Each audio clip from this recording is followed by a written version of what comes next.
Hey guys, welcome to my new video. This is Galaxy A8s, Samsung's new mid-range smartphone. This is also the most interesting color variant, a gradient green with black finish. Now this is Samsung's first attempt of a smartphone with all screen and a small camera hole display. Now soon something similar will be seen in Galaxy S10. Actually, if you can't wait to see how Galaxy S10 will look like, this is exactly the same lookalike. The phone comes with Infinity O display and a triple camera setup at the rear. On the front it has impressive 24 megapixel camera. Also it has a 6.4 inch Full HD Plus IPS LCD screen made by BOE, a Chinese company. This is the 128 GB variant, but also you can add up to 512 GB of external storage. It comes with 6 GB of RAM. So let's unbox the smartphone and find out more about it. But before I start, kindly subscribe to my channel and also hit the bell icon so you will get notified every time I post a new video.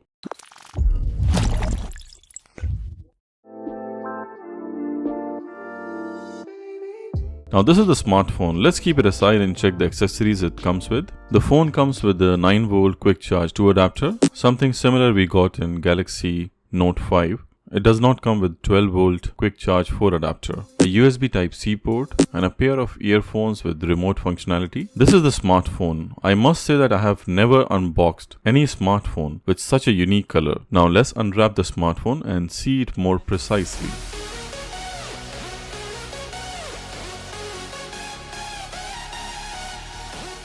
This is a gradient green color variant with a mix of black, which makes it very different and unique. I'm really impressed by the amazing look of the smartphone. For a mid-range price, this definitely looks extremely premium, just like the Galaxy S9, or I must say Galaxy S10. On the side it has a volume and power button made out of metal, has a solid feel to it. On the top it has a secondary microphone. On the left side it has a hybrid dual SIM with water protection rubber on the side, as the phone is IP68 certified. Also there is a Bixby button. At the bottom there is no 3.5mm headphone jack, a single speaker, USB Type-C port and a main microphone. Let's turn on the smartphone for the first time. This is the camera hole, a new beginning for Samsung smartphones. Soon you will see similar design in Galaxy S10. This is a year of bezel-less smartphones, and this is the first one for Samsung. I forgot to mention there is no dual flash. Surprisingly, it's just a single flash in the rear camera. The in-hand feel of the phone is awesome. It does feel like a flagship device. Also, for some strange reason, the phone does not support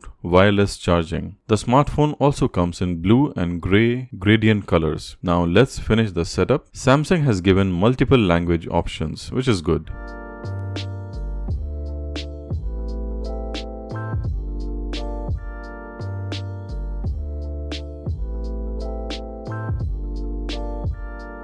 Let's set up the face unlock feature of the device and see how does it work. So one good thing is that Samsung is giving you a cool option here. If you wear sunglasses for most of the time, you can put them on and register so that it will recognize your face with or without the sunglasses more accurately.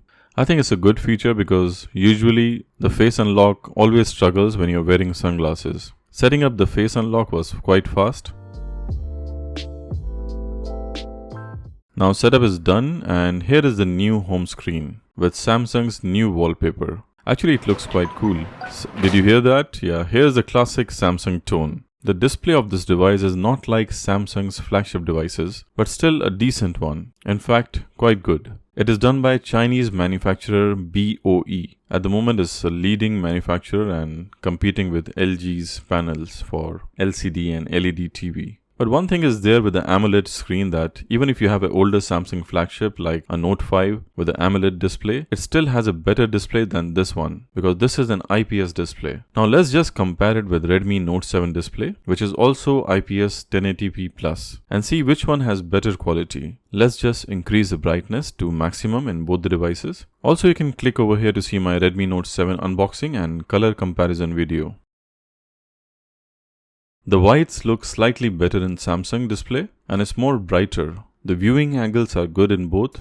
Like every Samsung screen, it has a purple tint and on the Redmi it has a blue tint, which can be adjusted in the display settings in both the devices. One bad thing about the camera hole design is that I'm not sure if it's clear in the camera. There is a small color shifting behind and on the side of the camera hole. You can call it like a color bleeding. I'm not surprised, as I have seen similar color shifting on Honor View 20, which is also having a camera hole on the LCD. These are some new design with a camera hole, so definitely near the hole area you will have some color shifting in most of the devices coming with that. But I'm really eager to see how Samsung S10 is gonna do that. One more thing I need to mention here is that despite of all screen and a camera hole design, there is still some bezels on the side and a very tiny chin at the bottom. I'm sure Galaxy S10 will have less bezels but similar design. The back of the device is fingerprint magnet, but luckily because of the dark color it does not show. Now let's see how does the face unlock work.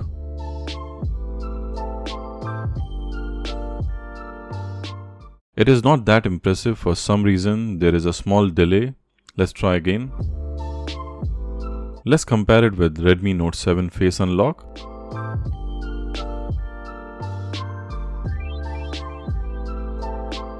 I think Redmi Note 7 face unlock is much faster than on the Samsung. Redmi Note 7 is almost half the price of Samsung and has a faster face unlock. The design is definitely better on Samsung than the Redmi Note 7. Also, the screen quality is slightly better on Samsung. The viewing angles are good in both the devices. Let's see what software it's running. Unfortunately, the device is not coming out of the box with Android P or Android 9. It is running Android 8.1 Oreo with Samsung's 9.5 Experience UI. I'm sure soon it will be updated with Android 9 update. Out of 128 GB storage, you get 110 GB of free storage. Now let's register the fingerprint scanner and see how fast it is. To register the fingerprint scanner, it was very slow process. It took a long time to register. For a moment I thought I'm using an iPhone 6. Jokes apart. The unlocking speed is good but not very fast. But still it's decent. It is definitely better than the face unlocking. Now let's come to the most interesting part,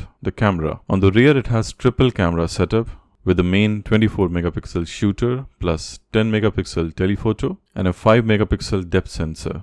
Unfortunately, it doesn't come with dual LED flash. There is a single LED flash. The camera can record 4K videos, but there is no optical image stabilization. Now one thing which will hurt the most is it doesn't have the amazing dual pixel autofocus, unlike the Galaxy S9 or the Note 8, which is very good for focusing. This has just a normal face detection mode. On the front it has 24 megapixel camera with 2.0 aperture. Also, the camera UI has tons of features like live focus, beauty mode, pro camera, panorama mode, super slow motion, AR emojis, etc. and etc. There are tons of features by Samsung. So on the paper the camera looks impressive. Now let's see how does it perform in reality. Let's see some sample images and videos.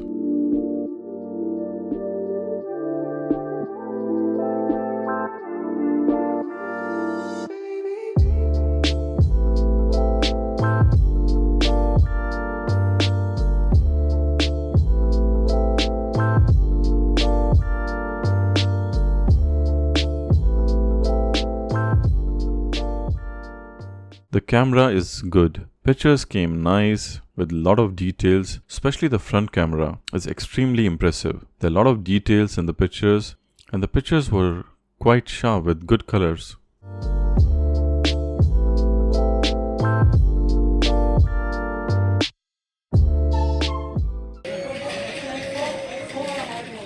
The quality of the video is also quite decent if you have a steady hand.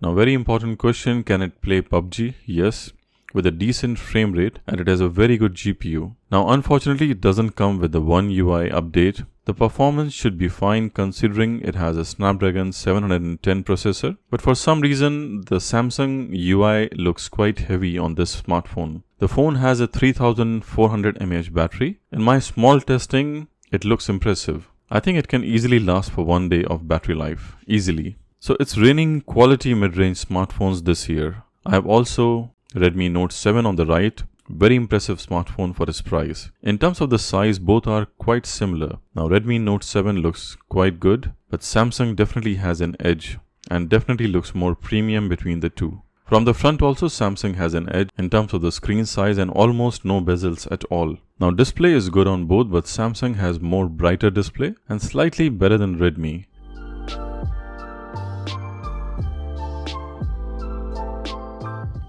Despite of having a weak chipset, Xiaomi seems little faster in opening applications and face unlocking. But there is nothing installed on both these devices. Once heavy applications and photos, videos are installed, we will know actual performance. Overall, the phone looks stunning, especially the color, and it does have a premium feel in hand. Now in terms of performance, it feels like processor is quite good, but Samsung's heavy UI and the animation is keeping it a bit slow. Camera is decent for its price. Battery life looks impressive. The good thing is that the phone is IP68 water resistant. It comes with a fast charger, which is quite impressive. Now I have to also mention few cons. The removal of headphone jack is not cool. No wireless charging, single speakers, no optical image stabilization for videos, no AMOLED display. Face unlocking is a bit slow, and not all the games can play over the camera hole display. Some games can play. So that's all guys. This was my unboxing and initial impression of this smartphone. To keep watching latest tech unboxing and reviews, kindly subscribe to my channel and hit the thumbs up.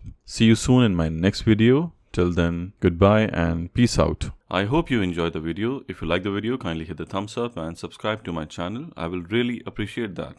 Also click on the notification icon, the bell icon, so you'll constantly get updated with my new videos. Thank you for watching and see you in my next video. Till then, goodbye.